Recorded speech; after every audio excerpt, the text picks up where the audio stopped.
Assalamualaikum warahmatullahi wabarakatuh. Pada video kali ini saya akan menjelaskan materi pendidikan kewarganegaraan untuk memenuhi ujian tengah semester mata kuliah pendidikan kewarganegaraan saya. Baiklah, sebelum saya memulai, saya akan memperkenalkan diri. Nama saya Meli Putri, saya dari Prodi S1 Farmasi Universitas Abdurrahman. Nomor induk mahasiswa saya 1948 201066.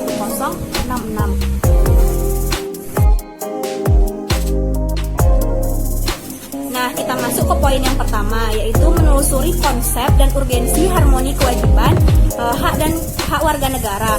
Nah, sebelum itu kita harus tahu dulu apa itu pengertian hak dan kewajiban. Hak adalah kuasa untuk melakukan atau menerima sesuatu yang semestinya, sedangkan kewajiban adalah sesuatu yang harus kita lakukan.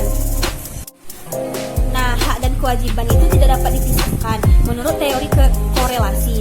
Menurut mereka, kewajiban seseorang berkaitan dengan hak orang lain. Ada hubungan timbal balik antara hak dan kewajiban tersebut. Nah, selanjutnya kita masuk kepada poin yang kedua, yaitu menggali sumber historis, sumber sosiologis, sumber politik tentang kewajiban dan hak warga negara Indonesia.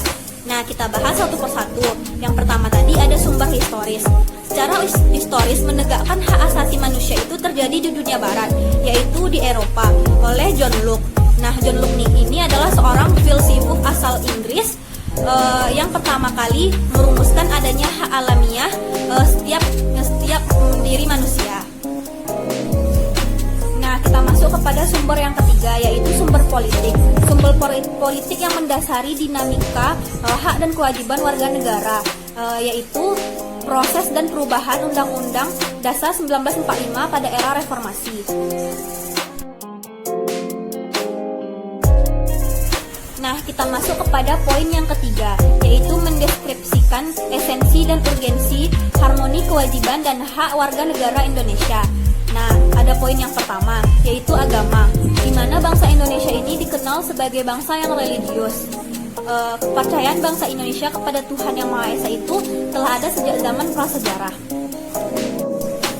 Nah, yang kedua ada pendidikan dan kebudayaan, di mana pendidikan dan kebudayaan ini adalah dua istilah yang saling berkorelasi, di mana pendidikan adalah salah satu bentuk pembudayaan. Nah, yang terakhir ada pertahanan dan keamanan, di mana pada pasal 30 ayat 2 Undang-Undang Dasar Negara Republik Indonesia bahwa pertahanan dan keamanan negara dilaksanakan melalui sistem pertahanan dan keamanan rakyat semesta yang dilaksanakan oleh Tentara Nasional Indonesia atau TNI dan Kepolisian Negara Republik Indonesia atau Kapolri.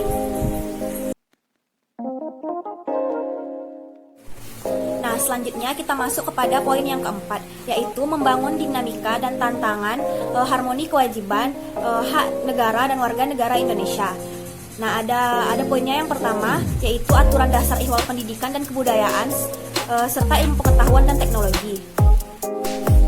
Nah, salah satu hal yang perlu diperhatikan adalah budaya, karena budaya bangsa Indonesia harus siap menyambut perkembangan dan kemajuan iptek.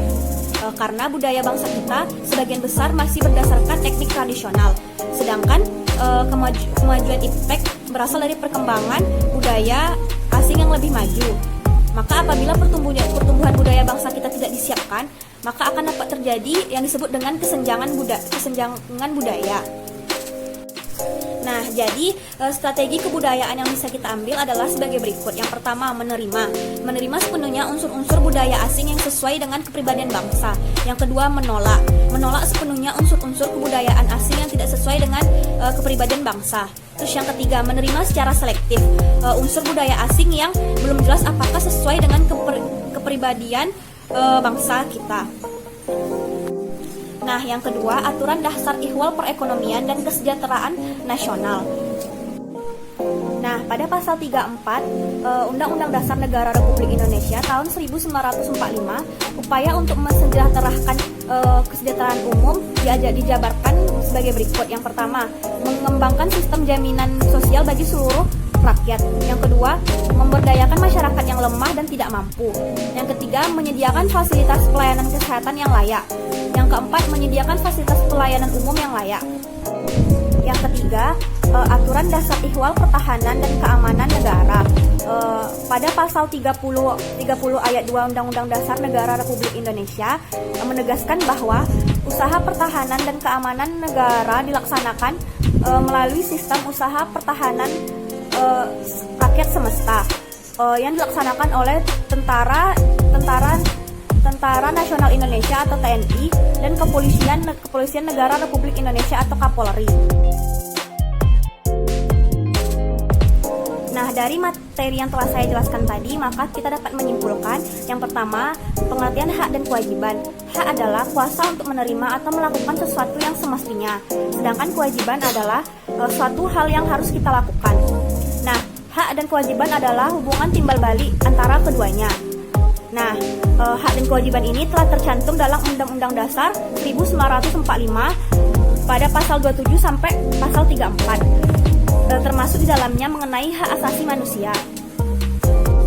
Nah, kesimpulan yang selanjutnya, hak dan kewajiban warga negara dan negara mengalami dinamika. Itu terbukti dari adanya perubahan-perubahan dalam perumusan pasal-pasal Undang-Undang Dasar 1945 melalui proses amandemen dan juga perubahan undang-undang yang menyertainya.